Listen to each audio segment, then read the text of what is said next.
محترم سامعین کرام، مشکوٰۃ شریف میں حضرت ابن عمر رضی اللہ تعالیٰ عنہ سے روایت ہے کہ رسول کریم صلی اللہ علیہ وسلم نے فرمایا، اخراجات میں میانہ روی اختیار کرنا نصف معیشت ہے، انسانوں سے دوستی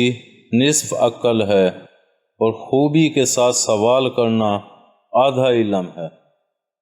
تشریح میں محدثین لکھتے ہیں، حدیث کے پہلے جز کا مطلب یہ ہے کہ اپنے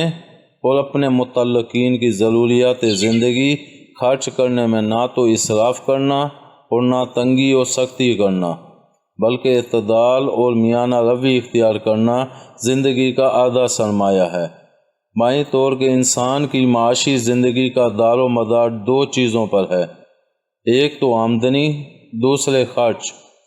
اور ان دونوں کے درمیان توازن خوشحالی کی علامت بھی ہے اور معیشت کے مستحکم ہونے کا ذریعہ بھی۔ لہٰذا جس طرح آمدنی کے توازن کا بگڑنا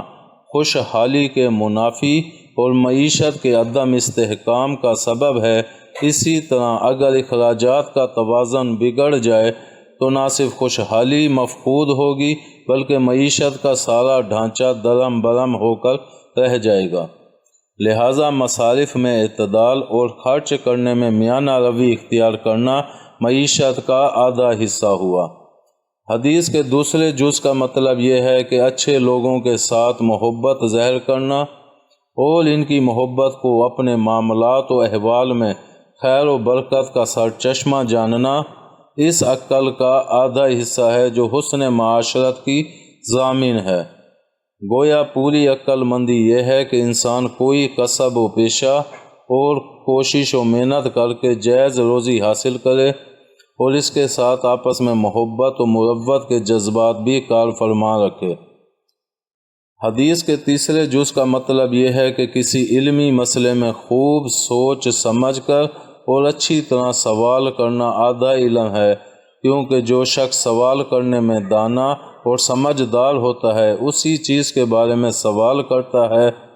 جو بہت زیادہ ضروری اور بہت کارآمد ہوتی ہے، اور چونکہ وہ اپنے علم میں اضافے کا متمنی ہوتا ہے اور اس کے ساتھ ہی وہ پوچھی جانے والی چیزوں کے درمیان تمیز کرنا جانتا ہے کہ کیا پوچھنا چاہیے اور کس سے پوچھنا چاہیے، اس لیے جب وہ اپنے سوال کا جواب پا لیتا ہے تو حل طلب مسئلے میں اس کا علم پورا ہو جاتا ہے۔ اس اعتبار سے گویا علم کی دو قسمیں ہوئیں، ایک تو سوال اور دوسرے جواب۔ رہی یہ بات کہ اچھی طرح سوال کرنے کا مطلب ہے تو جاننا چاہیے کہ اچھے سوال کا اطلاق اس سوال پر ہوتا ہے جس کے تمام پہلوؤں کی تحقیق و تنقیح کر لی گئی ہو اور اس میں جتنے احتمالات پیدا ہو سکتے ہیں ان سب کی واقفیت ہو تاکہ شافی و کافی جواب پائے اور جواب میں کوئی پہلو تشنع نہ رہنے پائے۔ اسی طرح کا سوال بذات خود علم کی ایک شک ہوگا اور اس پر یہ اشکال وارد نہیں ہوگا کہ جب سوال کرنا جہل، ناواقفیت اور تردد پر دلالت کرتا ہے تو سوال کرنے کو آدھا علم کس طرح کہا گیا ہے۔ تاہم مذکورہ اشکال کے پیش نظر ایک بات یہ بھی کہی جا سکتی ہے کہ جو شخص خوب سوچ سمجھ کر اور صحیح انداز میں سوال کرتا ہے اس کے بارے میں یہی سمجھا جاتا ہے کہ یہ ایک ایسا شخص ہے جو علمی ذوق کا حامل ہے اور علم میں اپنا کچھ حصہ ضرور رکھتا ہے اور اس بات کا خواہش مند ہے کہ اپنے ناقص علم کو پورا کرے، لہٰذا اس کے سوال کو آدھا علم کہنا موزوں ہوگا۔ اس کے برخلاف جو شخص بغیر سوچے سمجھے اور خراب انداز میں سوال کرتا ہے وہ اپنے اس سوال کے ذریعے اپنے نقصان، عقل و کمال اور جہالت پر دلالت کرتا ہے۔ اس کی مثال میں اس واقعے کو پیش کیا جا سکتا ہے کہ ایک مرتبہ حضرت امام ابو یوسف رحمۃ اللہ علیہ نے